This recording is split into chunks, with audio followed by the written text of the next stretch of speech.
बोलिए सत्य नारायण भगवान की जय। ओम गण गणपतये नमः। आज बैसाख मास के पूर्णिमा पर आज हमें सत्य नारायण भगवान की कथा सुनने से बहुत ही लाभ होता है। प्रिय भक्तगणों, पूर्णिमा के दिन श्री सत्यनारायण भगवान की कथा को सुनने से मनुष्यों के सभी पाप और संकट कट जाते हैं और तथा सभी मनोकामनाओं की पूर्ति होती है। तो आइए भक्तों, भगवान श्री लक्ष्मी नारायण जी की चरणों का ध्यान करते हुए आज पूर्णिमा के दिन बड़ी ही श्रद्धा और प्रसन्न चित्त मन से श्री सत्यनारायण भगवान की कथा को सुनते हैं। इस कथा को पूरा अवश्य सुनिएगा। सनातन धर्म में से जुड़ा शायद ही कोई ऐसा व्यक्ति होगा जिसने श्री सत्यनारायण कथा का नाम न सुना हो। इस कथा को सुनने का फल हजारों सालों तक किए गए यज्ञ के बराबर माना जाता है।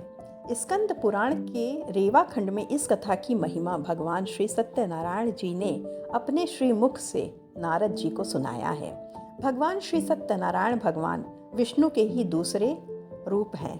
कलयुग में इस व्रत कथा को सुनना बहुत ही प्रभावशाली माना गया है। पुराणों में ऐसा बताया गया है कि जिस स्थान पर भगवान श्री सत्यनारायण की पूजा होती है वहाँ गौरी, गणेश, नवग्रह और समस्त दिग्पाल आ जाते हैं। एक समय की बात है, नैमिषारण्य तीर्थ में सौनक आदि 88,000 ऋषियों ने श्री सूत जी से पूछा, हे प्रभु, इस कलयुग में वेद विद्या रहित मनुष्यों को प्रभु भक्ति किस प्रकार मिल सकती है तथा उनका उद्धार कैसे होगा।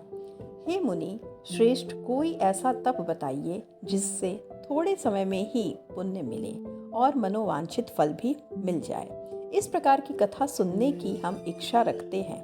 सर्व शास्त्रों के ज्ञाता श्री सूत जी बोले, हे वैष्णव में पूज्य, आप सभी ने प्राणियों के हित की बात पूछी है, इसलिए मैं एक ऐसे श्रेष्ठ व्रत को आपको बताऊंगा जिससे नारद जी ने लक्ष्मी नारायण जी से पूछा था और लक्ष्मीपति ने मुनि श्रेष्ठ नारद जी से कहा था। आप सब इसे ध्यान से सुनिए। एक समय की बात है, योगी राज नारद जी दूसरों के हित की इच्छा के लिए अनेकों लोकों में घूमते हुए मृत्यु लोक में आ गए। वहाँ उन्होंने अनेक योनियों में जन्मे प्रायः सभी मनुष्यों को अपने कर्मों द्वारा अनेकों दुखों से पीड़ित देखा।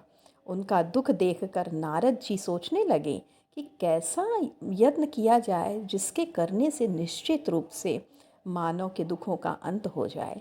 इसी विचार पर मग्न करते हुए वह विष्णु लोक में गए। वहाँ वह देवों के इष्ट भगवान नारायण की स्तुति करने लगे, जिनके हाथों में शंख, चक्र, गदा और पद्म थे, गले में वरमाला पहने हुए थे। स्तुति करते हुए नारद जी बोले, हे भगवान, आप अत्यंत शांति से संपन्न हैं। मन तथा वाणी भी आपको नहीं पा सकती है। आपका आदि मध्य तथा अंत नहीं है। निर्गुण स्वरूप सृष्टि के कारण भक्तों के दुख को दूर करने वाले आपको मेरा नमस्कार है। नारद जी की स्तुति सुनकर विष्णु भगवान बोले, हे मुनि श्रेष्ठ, आपके मन में क्या बात है? आप किस काम के लिए पधारे हैं, उसे निसंकोच कहो। इस पर नारद मुनि बोले कि मृत्यु लोक में अनेक योनियों में जन्मे मनुष्य अपने कर्मों के द्वारा अनेकों प्रकार से दुखी हैं। हे नाथ, आप मुझ पर दया करते हुए तो बताइए कि वो मनुष्य थोड़े प्रयास से ही अपने दुखों से कैसे छुटकारा पा सकते हैं। श्री हरि बोले, हे नारद, मनुष्यों की भलाई के लिए तुमने बहुत ही अच्छी बात पूछी है। जिसके करने से मनुष्य मोह से छूट जाता है, वह बात मैं कहता हूँ, उसे सुनो। स्वर्ग लोक व मृत्यु लोक दोनों में एक दुर्लभ उत्तम व्रत है जो पुण्य देने वाला है। आज प्रेम वश होकर मैं उसे तुमसे कहता हूँ। श्री सत्यनारायण भगवान का यह व्रत अच्छी तरह विधान पूर्वक करके मनुष्य तुरंत ही यहाँ सुख भोग कर मरने पर मोक्ष पाता है। श्री हरि के वचन सुन नारद जी बोले कि उस व्रत का फल क्या है और उसका विधान क्या है। यह व्रत किसने किया था और इस व्रत को किस दिन करना चाहिए। हे भगवान, आप इससे सब कुछ विस्तार से कहिए। नारद जी की बात सुनकर श्री हरि बोले, दुख व शोक को दूर करने वाला यह व्रत सभी स्थानों पर विजय दिलाने वाला है। मानव को भक्ति व श्रद्धा के साथ शाम को श्री सत्यनारायण की पूजा धर्म परायण होकर ब्राह्मणों व बंधुओं के साथ करनी चाहिए।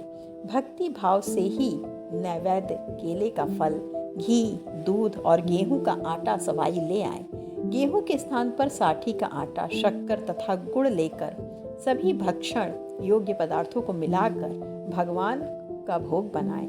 ब्राह्मणों सहित बंधु बांधव को भी भोजन कराएं। उसके बाद स्वयं भोजन करें।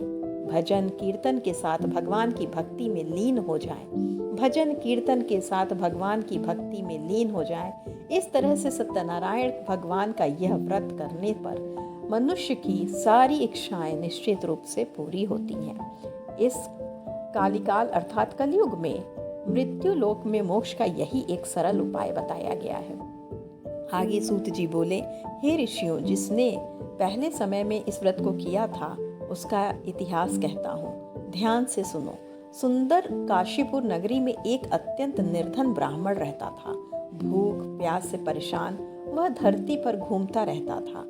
ब्राह्मणों से प्रेम करने वाले भगवान ने एक दिन ब्राह्मण का वेश धारण कर उसके पास जाकर पूछा, हे विप्र, नित्य दुखी होकर तुम पृथ्वी पर क्यों घूमते हो?